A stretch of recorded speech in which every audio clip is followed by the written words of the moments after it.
नमस्कार दोस्तों, स्वागत है आपका हमारे YouTube चैनल loveyofficial.com पर, जहां हर दिन मिलती है एक नई प्रेरणात्मक पौराणिक भावात्मक कहानी। आज की कहानी एक ऐसे पिता की है जिसकी चप्पलें घिस गई मगर वो कुछ नहीं बोला। एक बेटे की आंखें तब खुली जब जिंदगी ने उसे असलियत का आईना दिखाया। कहानी का नाम है पिता की चप्पल। सौरभ एक सॉफ्टवेयर इंजीनियर था, महानगर में काम करता था और हर महीने अच्छी खासी सैलरी कमा लेता था। ब्रांडेड कपड़े, मोबाइल, पार्टी सब कुछ था उसकी जिंदगी में, मगर एक चीज नहीं थी, पिता के प्रति समझ। गांव में उसके माँ बाप रहते थे। माँ का देहांत 3 साल पहले हो गया था और अब पिताजी अकेले हो गए थे, बुजुर्ग, कमजोर और बीमार। मगर सौरभ महीने में सिर्फ एक फोन करता, पापा सब ठीक है ना, पैसे भेज दिया हूँ, फिर कॉल काट देता।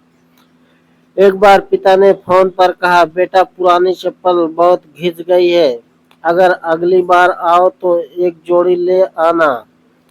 सौरभ ने हंसते हुए कहा, अरे पापा अब भी वही चप्पल पहनते हो, अमेजन से मंगवा लीजिए ना, मैं लिंक भेजता हूँ। पिता चुप हो गए। वो लिंक क्या होता है नहीं जानते थे। ओ मानसून का समय था, गांव में भारी बारिश हो रही थी। सौरभ के पिताजी रोज की तरह खेतों की तरफ चल दिए।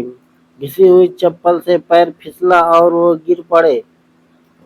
पैर की हड्डी टूट गई। कोई साथ नहीं था। पड़ोसी ने फोन किया, सौरभ बाबू आपके पिता को हॉस्पिटल में भर्ती किया है। सौरभ भागा भागा आया। जब हॉस्पिटल पहुंचा, पिता ने मुस्कुराकर कहा, बेटा चिंता मत करो, चप्पल ही तो फिसल गई थी।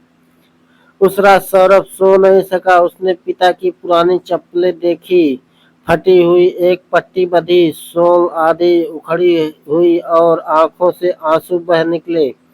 उसे याद आया जब वो छोटा था, बारिश में स्कूल नहीं जाना चाहता, तब उसके पिता उसी चप्पल से उसे कंधे पर बैठा कर ले जाते थे।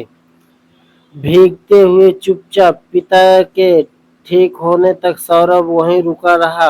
पहली बार उसने खुद से पूछा, मैं किस चीज में इतना व्यस्त हो गया था कि इनके पाँव नहीं देख पाया। उसने गांव में डॉक्टर की नियमित व्यवस्था करवाई। हर महीने मेरी किशन भी जरूरी सामान भेजना शुरू किया। जब वो शहर वापस जाने लगा तो पिता ने कहा, अब एक काम और कर दो, पुरानी चप्पल को यहीं फेंक दो। सौरभ ने कहा, नहीं पापा, ये चप्पल अब मेरे साथ जाएगी। ये सिर्फ रबड़ की चप्पल नहीं है, ये आपकी तपस्या है, आपका त्याग। ये मुझे हमेशा याद दिलाती रहेगी कि मैंने कितना खो दिया। आज सौरभ एक फाउंडेशन चलाता है, बाबा सैंडल्स नाम से। वह हर साल हजारों वृद्धों को मुफ्त जूते चप्पल देता है जो बेटे शायद कभी ना भेजे। जब कोई पूछता है इस काम की प्रेरणा कहाँ से मिली, सौरभ सिर्फ इतना कहता है, मेरे पिता की घिसी हुई चप्पल से। हम सब अपने सपनों के पीछे भागते हैं, कैरियर, पैसा, पहचान, मगर वो चुपचाप हमारे लिए सब कुछ छोड़ देते हैं। वो माता पिता, उन्हें अक्सर हम भूल जाते हैं।